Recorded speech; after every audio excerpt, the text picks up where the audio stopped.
Hi. Go ahead. She's very scared.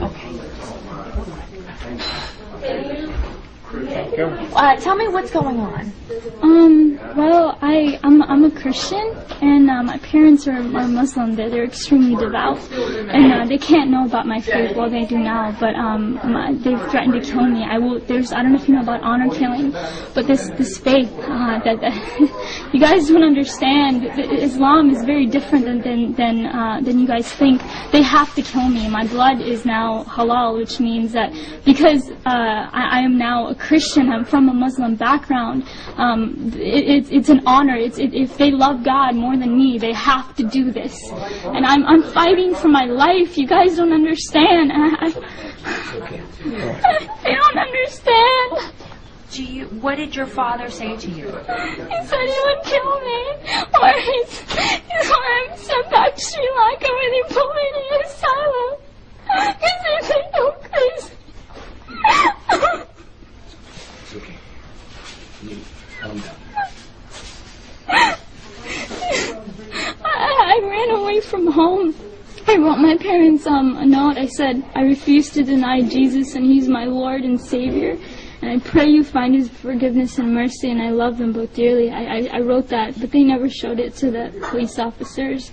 They want me back home. I can't go back to Ohio. You guys don't understand that community. That like, I will die within a week. Like, my life is at stake. But my dad threatened me. I was ready to die. These were my thoughts, that I'll be a martyr for Christ. Let it be so.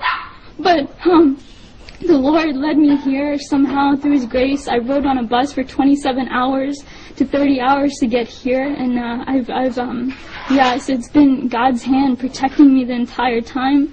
And but I'm fighting for my life, so if prayers are appreciated. I don't know what, today's my birthday, my 17th birthday, and I might even die. I don't know what's gonna happen to my own life. Like, can you tell me why you ran away? I was threatened by my dad. When my dad found out, I had a Facebook. That's how he found out. And phone calls from the Muslim community started coming in with emails, and he confronted me. And I had a laptop, and he took that laptop and he waved it in the air, and he was about to beat me with it. And he said, if you have this Jesus in your heart, you're dead to me. You're not my daughter. And I refused to speak, but he said, I will kill you. Tell me the truth.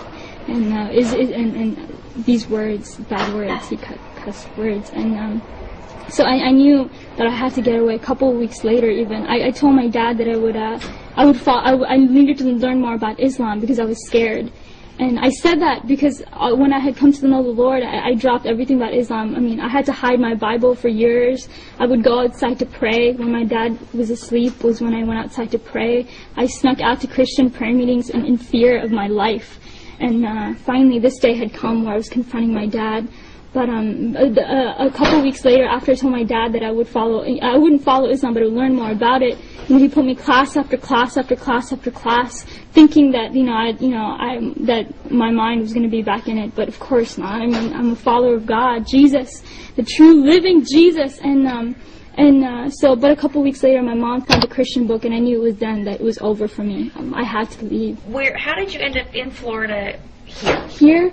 What happened is that night I had to leave, so I left that Saturday night, was it? It was Saturday night in the morning. I left to go to a friend's house, and I asked her, I begged her to take me to church. I needed to get to church. I needed to pray. I needed to seek the Lord to know what to do. And so that entire day from 7 in the morning to late at night, I prayed and prayed and prayed, and finally I was able to get a ride back home to the person's house. And then I stayed there Sunday night, because my dad was coming back home from his trip that night.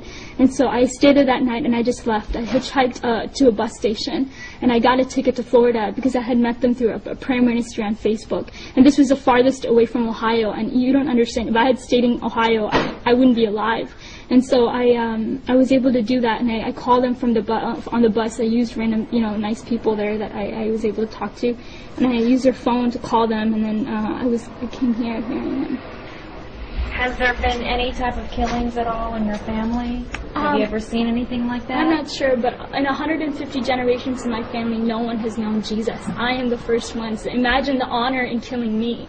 Like, there is great honor in that. Because if they love Allah more than me, they have to do it. It's in the Quran. Yes. And you can, give them knowledge about it.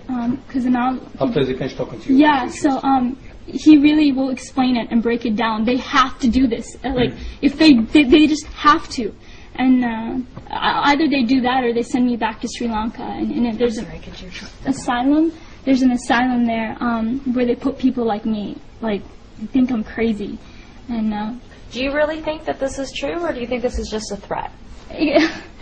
there's actually hundreds of cases that are backed like me. Amina and Sarah, they were forced to go back home. They were killed by their dad. Like, this is not just some threat.